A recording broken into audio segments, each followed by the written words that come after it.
On Tuesday night, I talked about issues that I know matter to the families across America, like bringing down the cost of living, investing in America's small businesses, protecting reproductive freedom,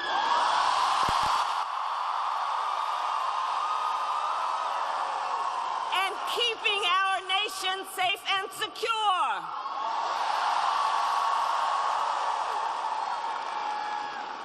But that's not what we heard from Donald Trump. Instead, and I called it at the beginning of the debate, it was the same old show. Same old tired playbook we've heard for years, with no plan for how he would address the needs of the American people. Well, folks, look, it's time to turn the page.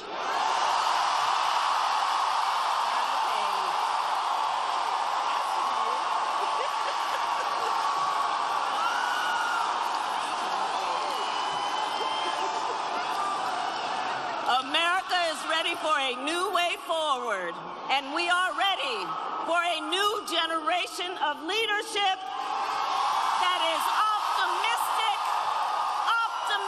about what we can do for our country together.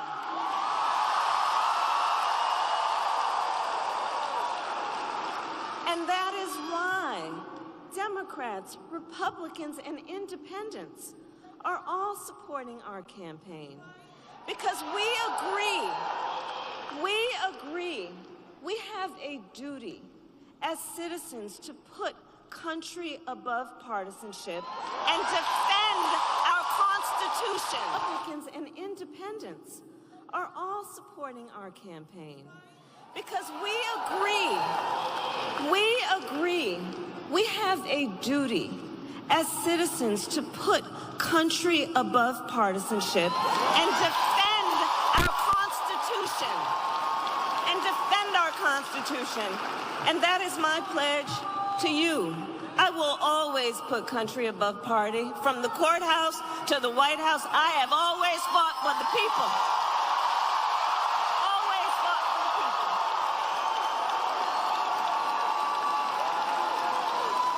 From being a young courtroom prosecutor, yes, USA, go on.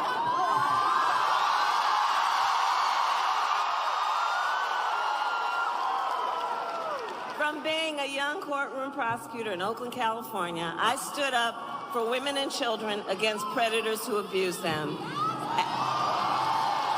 As Attorney General of California, I took on the big banks and delivered $20 billion for middle-class families who face foreclosure. I stood up for veterans being scammed by big for-profit colleges, for workers who were being cheated out of their wages, the wages they were due, for seniors facing elder abuse. I will be a president for all Americans. And together we will build a brighter future for our nation.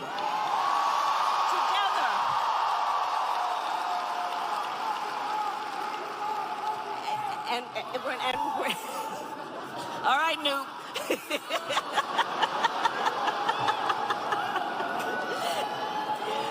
We are going to build a future where we build what I call an opportunity economy. So every American has an opportunity to own a home, to build wealth, to start a business.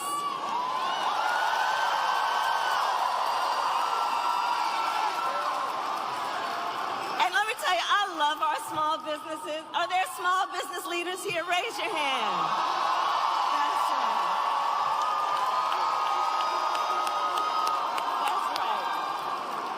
So, growing up, my mother, she worked long hours. She often worked very long hours, my mother. And so my sister Maya and I would go over to Miss Shelton's house. Now, Miss Shelton, we called her our second mother. She was the second mother to us. She actually was from Louisiana, and she would take care of us in the evenings and on the weekends when my mother was working.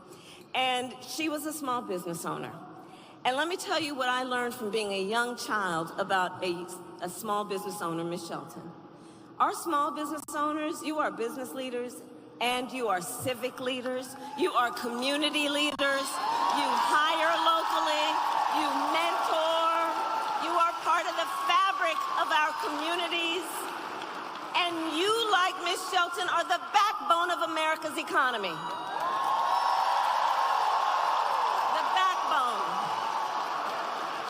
So I have a plan for you, and my plan is to give a $50,000 tax deduction for startup businesses. Because I understand not everybody, like the person that was on the stage with me the other night, gets handed $400 million on a silver platter and then files for bankruptcy 6 times. Come on.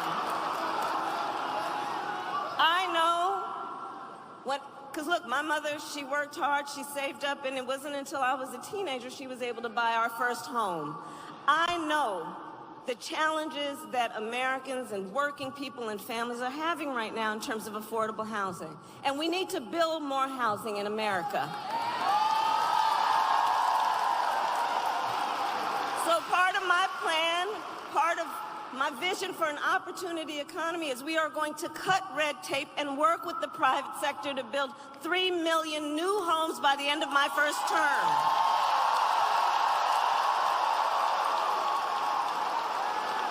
And I have a plan to lower the cost of living for America's families on everything from health care to groceries, including taking on price gouging and those corporations when they take advantage of people in need.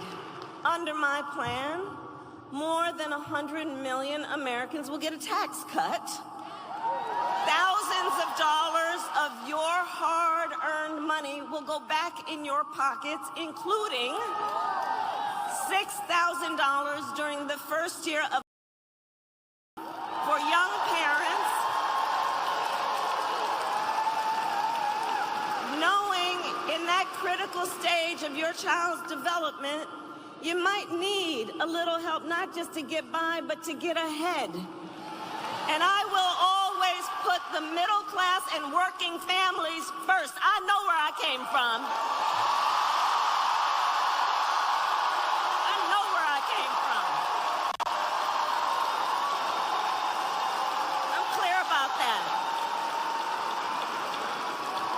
Now, Donald Trump, well, he has a different plan. Just Google Project 2025. I see you have.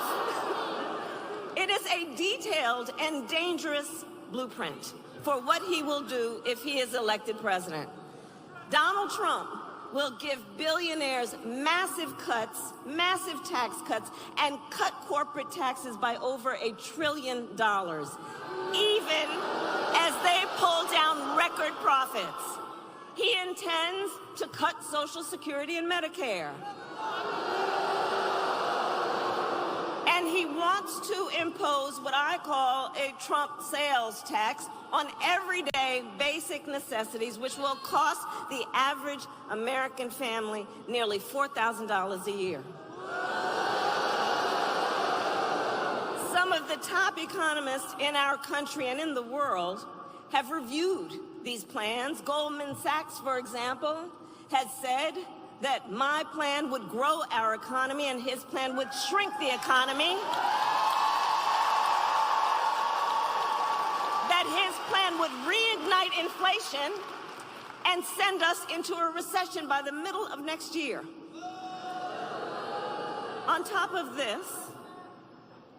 this, Donald Trump intends to end the Affordable Care Act. Now think about that. Think about that. We remember what it meant when insurance companies could deny you for a pre-existing condition. Remember what that was? So he wants to get rid of it. And as he said in the debate, he made clear he has no plan to replace it. In fact, you remember? Concept. You remember? He has, quote, concepts of a plan. Concepts of a plan.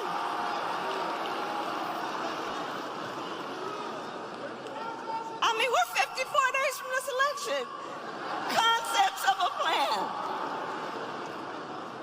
which means no actual plan.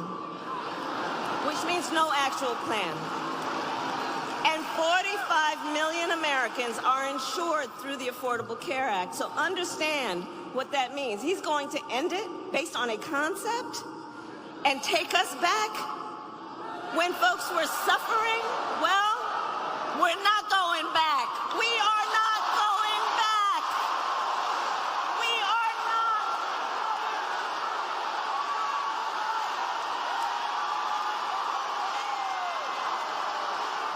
We're not going back.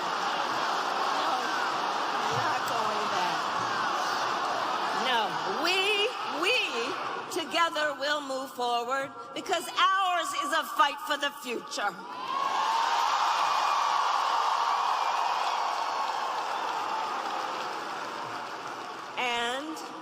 And ours is a fight for freedom.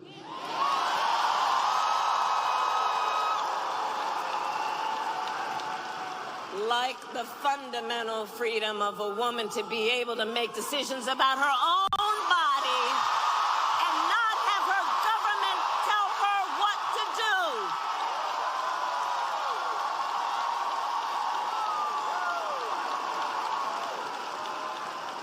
And we remember how we got here.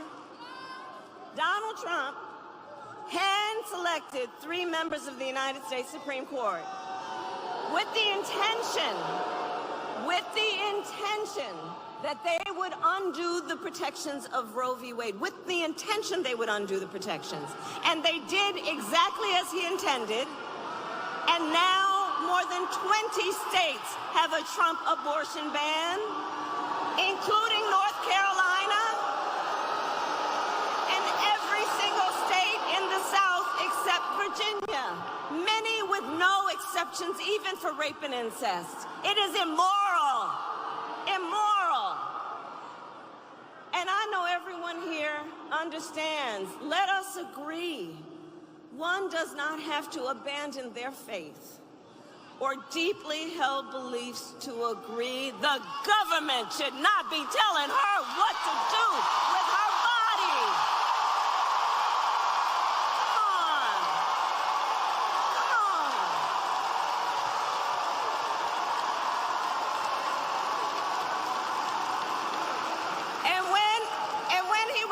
On Tuesday night, Donald Trump refused to say that he would veto a national abortion ban. Well, when Congress passes a bill to restore reproductive freedom, as President of the United States, I will proudly sign it into law. Proudly sign it into law.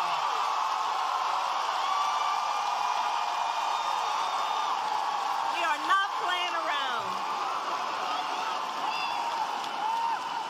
And across our nation, we are witnessing a full-on attack on hard-fought, hard-won fundamental rights and freedoms, like the freedom to vote, the freedom to be safe from gun violence, the freedom to breathe clean air and drink clean water, and the freedom to love who you love openly and with pride.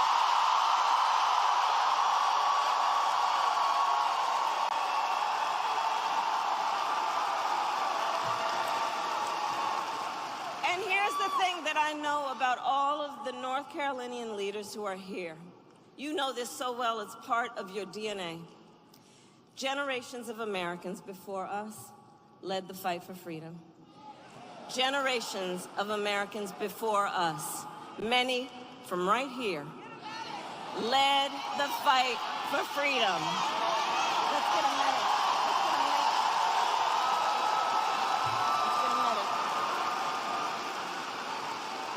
Do we have a medic? Let's get a medic over there, please.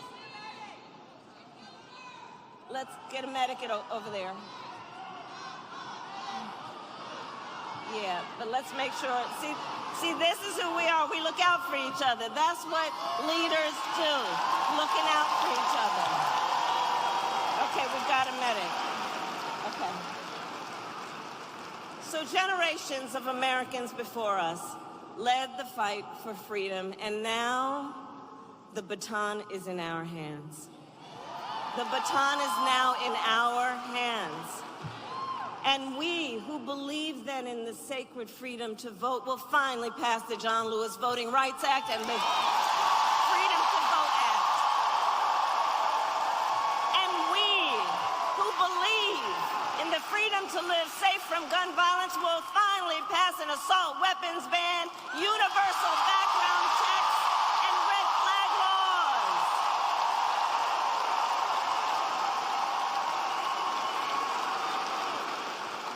So much is on the line in this election. And we got this. We got this. But look, here's the thing. This is not 2016 or 2020. The stakes are even higher.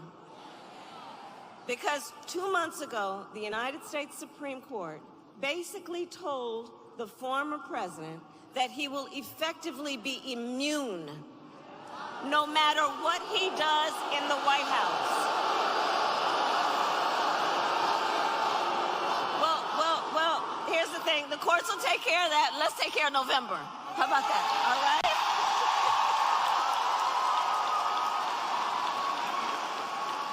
But imagine what that court ruling means. Imagine what that means. Because before, there might have been at least the belief that there would be the threat of consequence.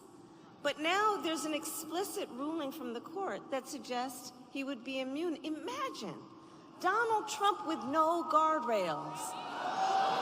Imagine what that would look like. He who has vowed, if reelected, he will be a dictator on day one. He who called for the, quote, termination of the Constitution of the United States. And let us be very clear, someone who suggests that we should terminate the Constitution of the United States should never again stand behind the seal of the President of the United States. Never again. Never again.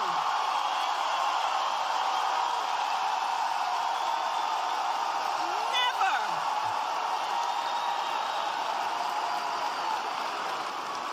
And put that all in the context of people who have been talking about how he was when they served with him in the White House.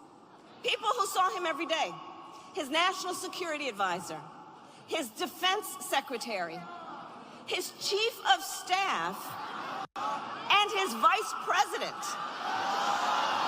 All of whom have warned America, Donald Trump is not fit to be president of the United States.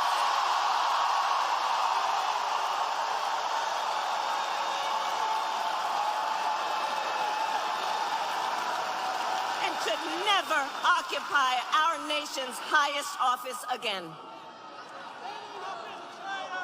So North Carolina, I believe it all comes down to this. We are here together. We are here together because we love our country. We love our country. And we together understand the awesome responsibility that comes with the greatest privilege on earth, the privilege and pride of being an American.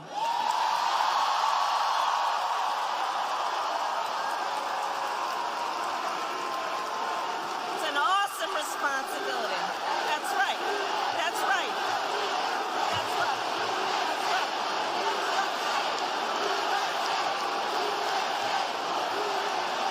And I do believe it is the highest form of patriotism to fight for the ideals of our country and to fight to realize the promise of America. And so, North Carolina, We have 54 days until Election Day. 54 days until Election Day. And just 35 days until early voting begins. And it's not only the presidency that's on the ballot. There are many, many important races, like Josh Stein running for governor.